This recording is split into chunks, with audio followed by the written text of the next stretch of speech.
Welcome, new participants. Caroline here as your registered dietitian, and we've got Maggie Fox as your registered nurse. You are well supported with this group. We're here in PestFit in Williamsburg in the Lightfoot area.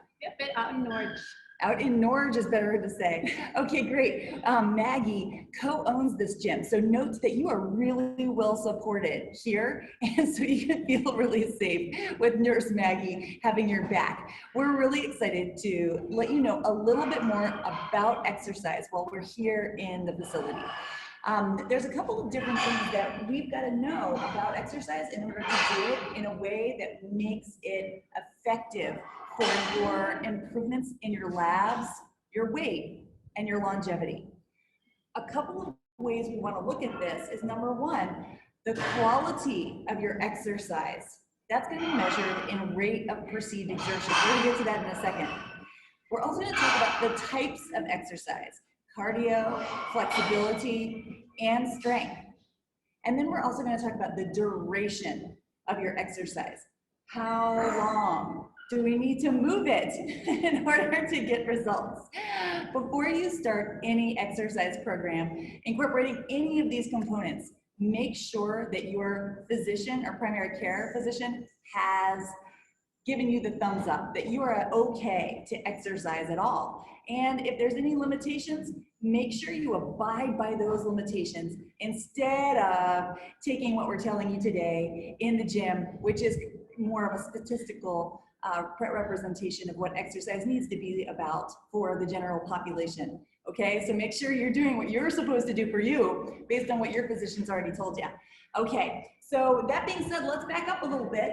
Maggie and I are going to go in first about different types of exercise. Okay, when you think of types of exercise, we like to categorize it three ways. First, we have cardiovascular exercise. This exercise usually goes for a duration of longer than a minute at a time or so, and it might go on and on and on. There's not a lot of stopping and starting. Your heart rate should get up a little bit, okay, but you're not going to necessarily feel like you are, extremely winded or you're just strolling. We're going to talk a little bit more about that RPE here in a second, but it's the actual movement and not stopping that makes your cardiovascular system work, and call it cardio. So you could actually do something like squats for a long period of time and still consider it cardio as long as there wasn't a break in the effort that you were providing, okay? This just basically means that your body is able to use oxygen to help make it move. You could just do marches in place. You could do a run if you're able to. All of those things, because there's not any stopping. That's one way to look at cardiovascular exercise. Strength training. Let's see some moves, Maggie. All right, my bicep curl on over here. Nurse Maggie's got it going on. Strength. Now, could you do that all day? No, definitely not. Right. That's one clue that it might not be cardio, is that you've got to stop at some point, okay? So you might only be able to make it about a minute or so before you felt like you needed to really switch gears and go a little lighter or stop altogether. And that's our clue to the difference between cardio and anaerobic or strength training exercise, okay? So in a nutshell, if you can keep going without stopping, that's cardio. If you need to stop in less than a minute, that's going to be your strength. So that being said, what else is missing? Stretching.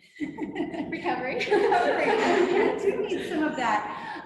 So while your strength training is going to tighten your muscles, your stretching or flexibility training is going to elongate those muscles, okay? You need both. So we want to incorporate stretching as well. Some people will do yoga or a modified yoga. Other people will stretch just like they were taught in PE class. All of those things are okay as long as you don't do it until it hurts, okay? We don't want pain with stretching. Actually, I don't want a whole lot of pain at all anyway. All right, add that to the list. Don't do it if it hurts, okay?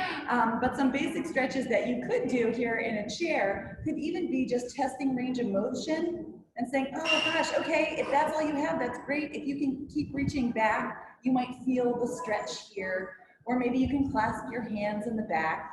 There's lots of different ways to stretch, and we just want to simply introduce the concept today, okay? So talk with your occupational therapist, your dietitian, or your DO educator about different types of stretching that's suitable for you, okay?